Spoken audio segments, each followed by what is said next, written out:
नमस्कार, स्वागत है आप सभी का गणेश एस्ट्रो हेल्प में। मैं हूं आपके साथ डॉक्टर दिलीप और बहुत बहुत स्वागत करता हूं आपका ज्योतिष के इस प्रोग्राम में।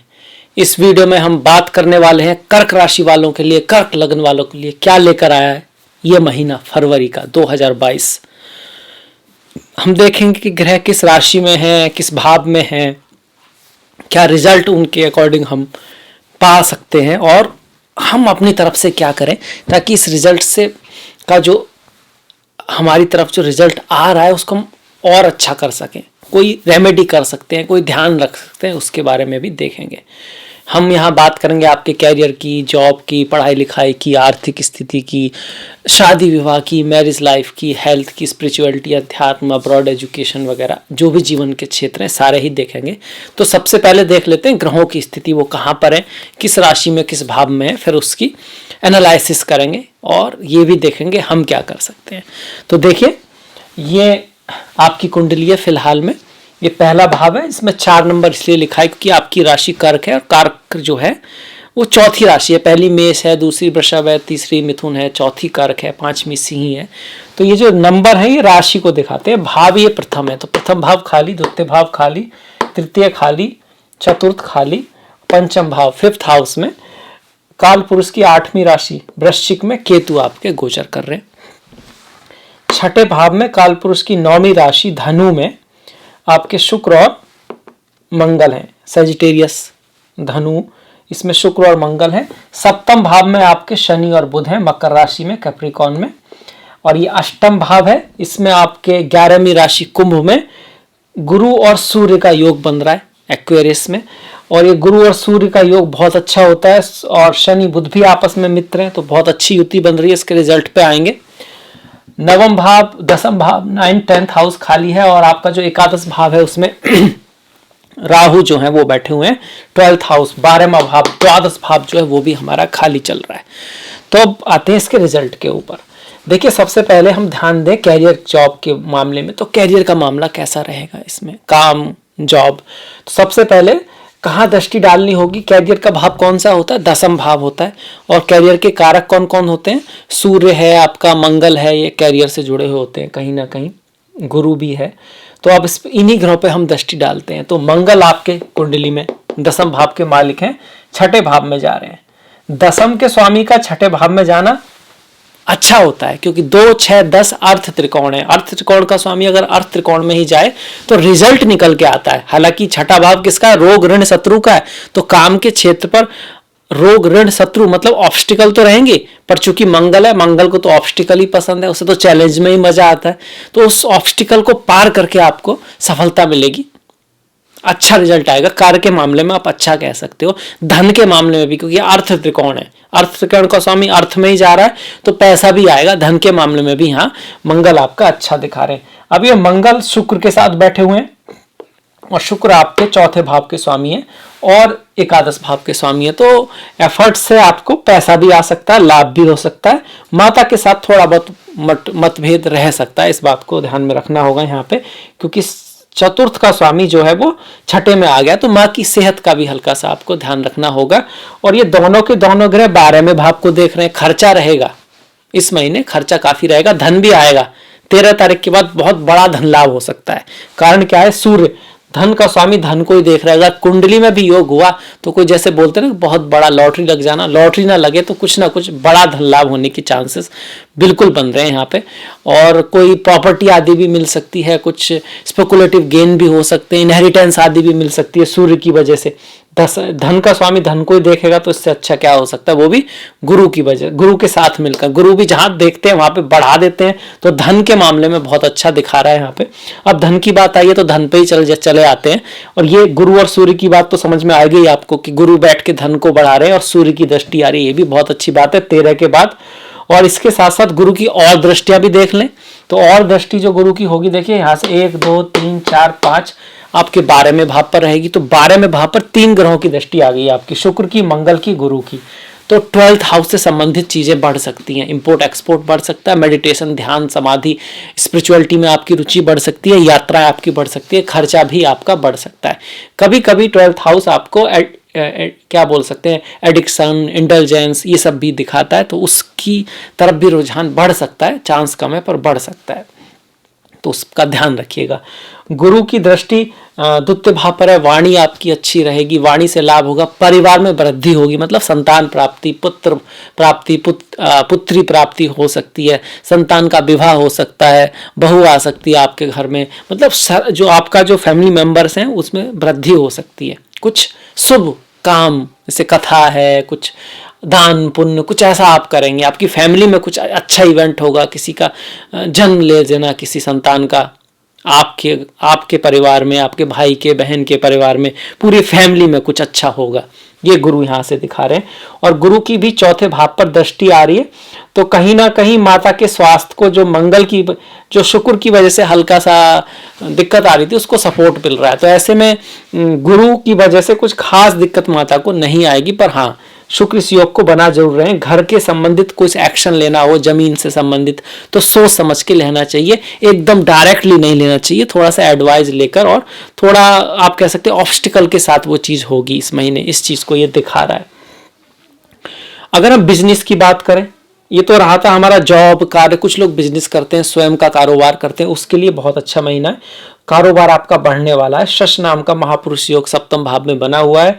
सप्तम भाव के जो कारक हैं उसमें आपके गुरु हैं, शुक्र हैं, उनकी स्थिति थोड़ा छठे आठवें में है, तो थोड़ा सा ध्यान तो अवश्य रखना होगा, पर स्टिल ये एक अच्छा योग है। बुध जो हैं वो आपको फॉरेन चीज़ों से, बाहर से, विदेशों से लाभ करा सकते हैं। आपका कम्युनिकेशन, क्रिएटिवनेस बढ़ने वाली है, आपका दायरा जो है, जो बिजनेस पार्टनरशिप है वो बढ़ने वाली हैं, आपके बिजनेस फ्रेंड्स बढ़ने वाले हैं, आपके बिजनेस भाई बहन, मतलब कि आपकी जो पार्टनरशिप्स हैं वो बढ़ने वाली हैं। मैरिज लाइफ के मामले की बात करें, शादी की बात करें, जो लोग पहले से शादीशुदा हैं, क्योंकि सप्तम की बात आई है तो शादी की बात तो आएगी, तो उसके लिए भी अच्छा समय है। आपस में प्रेम बढ़ेगा, प्रेम से भी ज़्यादा एक दूसरे का साथ देंगे, एक दूसरे की रेस्पॉन्सिबिलिटी लेंगे, एक दूसरे की हेल्प करेंगे, एक दूसरे के लिए हार्ड वर्क करेंगे, एक दूसरे को संभालने की कोशिश करेंगे। शादी विवाह में भी रिश्ते आदि आ सकते हैं, क्योंकि सप्तम में इतना ज़्यादा स्ट्रांग योग नहीं है, पर अगर कुंडली में आपके सप्तमेश मतलब कि शनि या तो सप्तम में है या पंचम भाव में है या यहाँ पर है, मतलब उनकी दृष्टि सप्तम पर आ रही है, तो फिर डेफिनेटली शादी के लिए योग बनता है यहाँ पर। इस योग को और शुभ करने के लिए क्या करें? अपने वृद्ध, अपने से बड़े लोगों की रेस्पेक्ट करें, आप अपने माता पिता की आप रेस्पेक्ट करें। जो लोग दिव्यांग हैं या कह सकते हैं विकलांग हैं, जो भी आप सही समझें, उनकी हेल्प करना बहुत ज़रूरी है, वो भी सच्चे मन से, सच्चे दिल से, किसी रिजल्ट के लिए नहीं। यह आपका कर्म हो जाना चाहिए, आपका नेचर हो जाना चाहिए। ये हम कभी कभी मिसअंडरस्टैंड कर जाते हैं कि जब ये होता है ना कि भाई शनि अगर आपके सही नहीं है तो इस तरह की आपको रेमेडी करनी है, तो रेमेडी करने के लिए नहीं होती है, होने के लिए होती है। आप ही ऐसे हो जाओ, फिर उसके बाद शनि आपके अच्छे भी हो जाएं, पर जब भी आप किसी विकलांग को, दिव्यांग को देखते हो, तो जो आपसे सहायता हो आप कर ही दो, बिना सोचे कि भाई अब रिजल्ट आएगा या नहीं। उस तरह की रेमेडी की जाए, उस तरह के आप हो ही जाओ, तब ही रेमेडी का रिजल्ट आता है। इसके साथ साथ शनि की यहाँ से दृष्टि आपके भाग्य के भाव पर रहेगी, लग्न पर रहेगी, चतुर्थ पर रहेगी, भाग्य पर रहेगी, तो यहाँ पर शनि आपको फॉरेन चीज़ों से फायदा करा सकते हैं। भाग्य में एफर्ट के साथ आपको रिजल्ट मिलेगा। यात्राएं, अब्रॉड एजुकेशन जाना, पढ़ाई लिखाई के लिए ये ठीक रहेगा। लग्न पर दृष्टि है, स्वास्थ्य का हल्का सा ध्यान रखने की यहाँ पर ज़रूरत है। सुबह उठें समय से, रात को समय से सोएं ताकि आपकी नींद पूरी हो। सुबह उठने के बाद आप थोड़ा जलपान कर सकते हैं, उसमें त्रिफला चूर्ण या फिर थोड़ा बहुत नमक ले सकते हैं, और नमक नहीं, माफ़ कीजिएगा, नींबू ले सकते हैं। स्वास्थ्य के अनुसार योगा, प्राणायाम, मेडिटेशन, ध्यान करें और बैलेंस रखें लाइफ में, कार्य का और जॉब का, कार्य का, रेस्ट का। खाने में बहुत ज़्यादा तीखा, खट्टा, इस तरह का खाना ज़्यादा ना खाएं। कभी शौक में है तो थोड़ा बहुत खा सकते हैं, तो बैलेंस रखें खाने का, क्योंकि सेहत के मामले में तो ये थोड़ा सा चैलेंजेबल है, पर हाँ बिजनेस के मामले में आपका शनि यहाँ पे बढ़िया करने वाले हैं। बुध की बात करें तो बुध भी यहाँ पर देखिए फॉरेन चीज़ों से लाभ कराएंगे। आपके स्पाउस के ऊपर आपका खर्चा हो सकता है, आपके छोटे भाई बहनों के ऊपर आपका खर्चा हो सकता है, उनकी जीवन में कोई यात्रा आ सकती है, स्पाउस के खास करके जीवन में कोई यात्रा आ सकती है। आपका जो पार्टनर है, आपकी जो पत्नी है, पति है, जीवन साथी, जीवन संगिनी है, उनको बाहर जाना कहीं पड़ सकता है, इस चीज को दिखा रहा है आपका। इसके बाद देखिए हम आपकी आर्थिक स्थिति की बात कर लें। एक बार हमने ये तो कह ही दिया कि धन दबा के आएगा। धन के मामले में बहुत बढ़िया है, खास करके 13 तारीख की बात, और गुरु की वजह से भी, गुरु की भी दृष्टि धन के भाव में। और खास बात यह है कि 8वां भाव वो धन नहीं है जो आप कमाते हो, ये ऐसा कुछ धन होता है जो शायद आप खुद कमाओ भी ना, जैसे लॉटरी लग जाए, इनहेरिटेंस मिल जाए, कोई गिफ्ट मिल जाए, पैतृक संपत्ति मिल जाए, कुछ इस तरह का बन रहा है यहाँ पे। वैसा भी हो सकता है वाणी से रिलेटेड, अगर आप इस तरह के काम में हो जो अष्टम से जुड़ा हुआ है, जैसे कि ज्योतिषी हैं, पंडित जी हैं, और ब्लैक मैजिक है, रिसर्च है, कोडिंग है, कुछ इस तरह का चीज़ों में बहुत गहराई तक जाना पड़ता है, कुछ इस तरह के काम से, इंश्योरेंस का है, तो आपके काम से भी धन आ सकता है। अदरवाइज ये कुछ ऐसी मनी भी हो सकती है जो आपको कहीं ना कहीं से आ सकती है। इस तरह का यहाँ पे योग बना हुआ है। ये धन का मामला होगा, धन में पैसा आएगा भी खूब और खर्च भी खूब होगा। इसके बाद देखिए प्रेम की बात कर लेते हैं। प्रेम है, पढ़ाई लिखाई है, जो बहुत इंपॉर्टेंट पार्ट है। वो कौन सा भाव दिखाता? पंचम। तो पंचम का स्वामी अपने से छटा गया है। तो जो लोग सिंगल हैं या फिर सिर्फ अभी एक दूसरे को देखना ही शुरू किया हुआ है, गर्लफ्रेंड बॉयफ्रेंड बने हैं, फ्रेंड से ही हैं अभी, तो वहाँ थोड़ा खटपट रह सकती है। रिश्तों को संभाल के रहने की आवश्यकता है, संवारने की आवश्यकता है। रही मन धागा प्रेम का, मत तोड़े चटकाए, जोड़े ते फिर ना जुड़े, जुड़े गांठ पड़ जाए। हम कभी कभी अपने इमोशन में होते हैं, अपने अकॉर्डिंग चित्र को देखते हैं और कुछ कह देते हैं, कुछ बोल देते हैं, कोई राय ले लेते हैं, जबकि हमको दूसरे का जो व्यक्ति है, उसकी भावना, उसकी सिचुएशन, उसकी स्थिति का पूरा ज्ञान होता नहीं है, और आधी पिक्चर पूर्ण कैसे हो सकती है। और वहीं से कोई डिफरेंस ऑफ ओपिनियन या कोई बात किसी के मन को लग सकती है। तो इस चीज़ का ध्यान रखें, दूसरे का बहुत सम्मान करें, किसी भी बात को या किसी भी निर्णय को सिर्फ शक के बेस पर और ऐसे ही जल्दी में ना ले लें। और कह सकते हैं पारदर्शिता बहुत महत्वपूर्ण है। जो भी कोई बात है वो खोल के अपने जीवन साथी, प्रेमी प्रेमिका को बताएं, पूरी तरह से बात करें ताकि उनकी भी बात आप समझ पाओ, तो आपके लिए बेहतर रहेगा, अच्छा रहेगा। क्योंकि केतु इस चीज़ को दिखा रहे हैं कि थोड़ा बहुत डिफरेंस ऑफ ओपिनियन, मिसअंडरस्टैंडिंग हो सकती है। पढ़ाई लिखाई के मामले में भी हार्ड वर्क, मेहनत यहाँ पे करना आवश्यक है। पंचम का स्वामी आपके छठे में है। पढ़ाई लिखाई के कारक जो गुरु हैं वो आपके अष्टम में। संतान का आपको ख्याल रखना है, अगर आप माता पिता हैं तो संतान का ख्याल रखना है। संतान के कारक गुरु अष्टम में है और संतान के भाव में केतु है।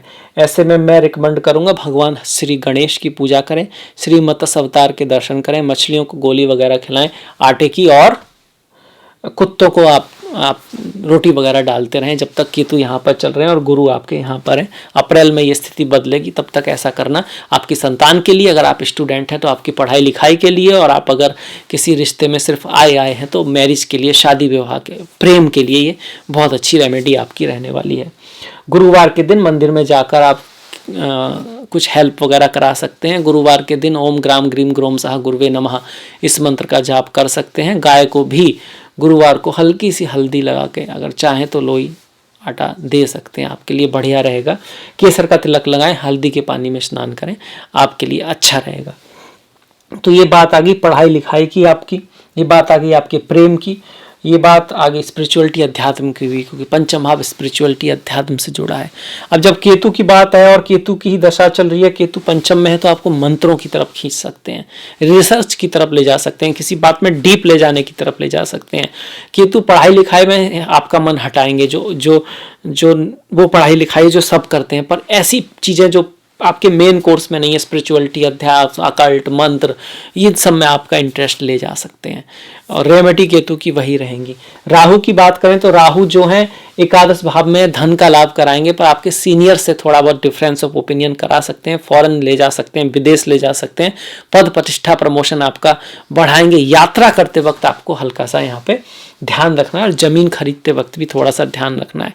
राहु को शुभ करने के लिए माँ दुर्गा की पूजा करें, माँ दुर्गा की पूजा बहुत अच्छी है, भगवान भोलेनाथ की पूजा बहुत अच्छी है।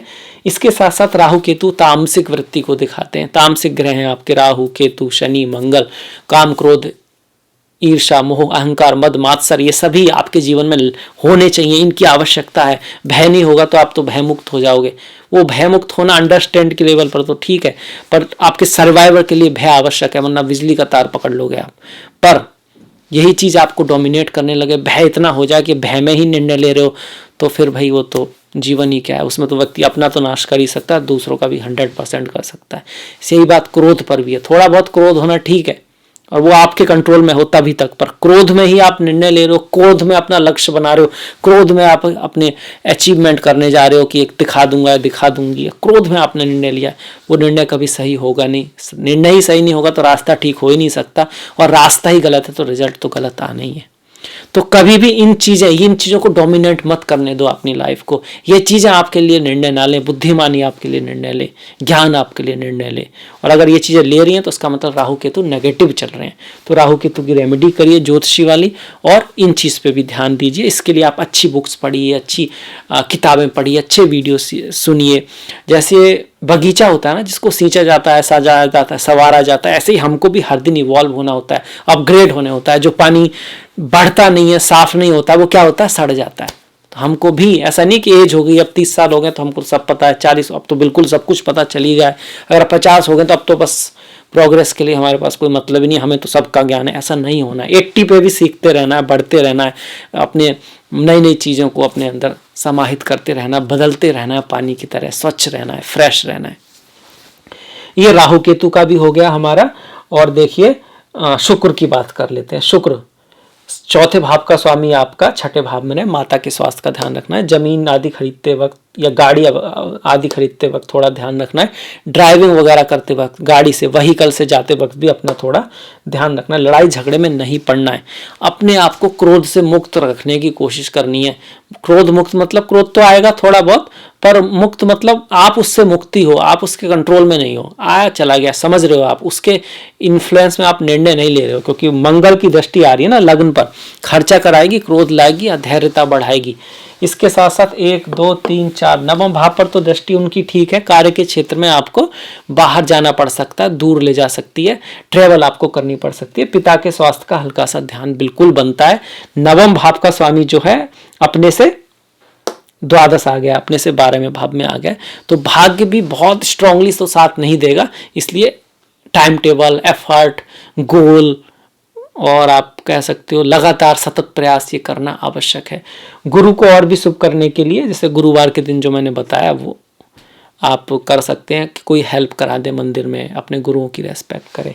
अच्छा, गुरु सूर्य का जो योग होता है इसको यश योग बोलते हैं। फेम आपको मिल सकती है, अच्छे इन लॉस से कोई फायदा हो सकता है, अच्छे सास ससुर आपको मिल सकते हैं। इसको ये योग ये भी दिखा रहा है आपका। इस चीज़ का ध्यान रखें। स्वास्थ्य का थोड़ा ध्यान रखेंगे मंगल की वजह से। तो लगभग सारे हमने ग्रह देख लिए। अब आ जाते हैं इस महीने के त्योहारों के ऊपर। देखिए 1 तारीख को अमावस्या है, बहुत ही बढ़िया त्यौहार है। इस दिन हम क्या करते हैं, दान के लिए और ध्यान के लिए, मेडिटेशन के लिए बहुत अच्छा है।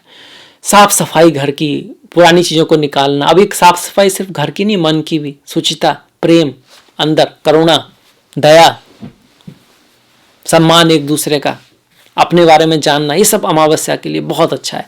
इसके साथ साथ अपने पितरों को याद करना, पूर्वजों को याद करना, उनके प्रति रेस्पेक्ट बहुत अच्छा है। गीता के 7वें अध्याय, 2वें अध्याय, 10वें अध्याय को पढ़ना, समझना, जीवन में उतारना। बसंत पंचमी जो है 5 तारीख को है, तो माँ सरस्वती की पूजा, जो कि ज्ञान की, म्यूजिक की, सुरताल की देवी हैं। सुरताल है तो सब कुछ है, नहीं तो कुछ भी नहीं है। तो आपको बसंत पंचमी की बहुत बहुत बधाई हो। जया एकादशी है 12 तारीख की, 17 तारीख की विजया एकादशी है। ओम नमो भगवते वासुदेवाय। जो भगवान श्री हरि विष्णु के भक्त हैं उनके लिए बहुत ही महत्वपूर्ण ये तिथियां हैं। आप एकादशी का व्रत रखें निष्काम भाव से, और उस कथा को पढ़ें, उसको जीवन में उतारें। अवश्य आपको रिजल्ट भी मिलेगा और आपका जीवन भी बदलेगा। इसके साथ साथ 13 और 28 तारीख का प्रदोष व्रत है, भगवान शिव का, भोलेनाथ का व्रत है। चिदानंद रूपा शिवोहम शिवोहम। मन बुद्धि अहंकार चित्तानि नाना। मन हूं ना, बुद्धि हूं ना, अहंकार हूं ना, चित्त ही मैं हूं। शरीर की तो भांति क्या है, फिर क्या हूं? चिदानंद रूपा शिवोहम शिवोहम। चिदानंद रूपी आनंद स्वरूप है, जो हर जगह है, जो हर चीज का आधार है, जो दो नहीं है, ऐसा जो शिव तत्व है वही मैं हूं। इसके बाद देखिए 20 तारीख की संकष्टी है, भगवान श्री गणेश से जुड़ा हुआ ये त्यौहार है। गणेश अथर्वशीष पढ़ना और भगवान गणेश को दूर्वा चढ़ाना। जिनके लाइफ में केतु ग्रह बहुत अच्छा रिजल्ट नहीं दे रहा है, उनके लिए संकष्टी का व्रत बहुत अच्छा है। सभी के लिए विघ्न विनाशक हैं गणेश जी, तो उनको समझना, उनका जो चित्र है वो बहुत कुछ कहता है। उन गुणों को अपने जीवन में लाना, तो आपके जीवन से विघ्न अपने आप ही जाने लगेंगे, क्योंकि वो गुण ही ऐसे हैं और संसार कर्म प्रधान है। इसके बाद कुंभ संक्रांति है 13 तारीख को। संक्रांति हमेशा ही आपका स्पिरिचुअलिटी, अध्यात्म से जुड़ा हुआ त्यौहार है और सूर्य आत्मा को दिखाते हैं इसके। और 16 तारीख को आपका माघ पूर्णिमा है। माघ महीने की पूर्णिमा है। पूर्णिमा चंद्रमा मन से जुड़ा हुआ है और इससे चंद्रमा स्ट्रांग होते हैं, मन स्ट्रांग होता है। माघा जो नक्षत्र है वो पूर्वजों से जुड़ा है आपका। माघा जो नक्षत्र है वो आपके सिंहासन से जुड़ा हुआ है। तो इस महीने का पूर्णिमा का व्रत आपको पद पोजीशन के हिसाब से भी आप कह सकते हो फेवरेबल है। तो ये रहे हमारे इस महीने के त्यौहार भी और राशिफल। मुझे आशा है आपको पसंद आया होगा, अच्छा लगा होगा। तो प्लीज़ लाइक कीजिएगा, सब्सक्राइब कीजिएगा और घंटी वाला बटन दबाना मत भूलिएगा। आपका जो सहयोग है वो अति महत्वपूर्ण है, बहुत महत्वपूर्ण है। उसको इसी तरह से बना के रखिएगा। मैंने डिस्क्रिप्शन में लिंक दिया है फेसबुक का, इंस्टाग्राम का, ट्विटर का, तो प्लीज़ लाइक, प्लीज़ फॉलो। आपसे मुलाकात होगी नेक्स्ट वीडियो में। तब तक के लिए अपना ख्याल रखें, अपनों का ख्याल रखें, सभी का ख्याल रखें। नमस्कार।